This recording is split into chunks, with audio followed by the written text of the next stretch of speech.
hello लोगोफोर नोंथांमोननि गेजेराव आरो आं मोनसे गोदानै आपडेट भिडिअ लानानै फैबावबाय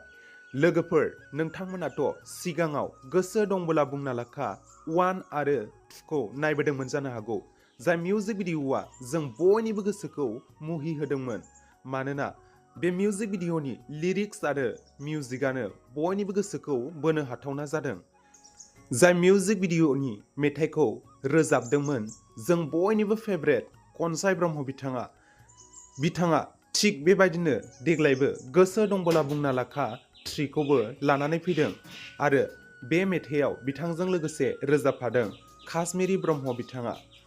आरो बे मिउजिक भिडिअआव जों फाव खालामनाय नुनो मोनदों दिप्ति बसुमतारी आरो बिबुंसात नार्जारी बिथांमोनखौ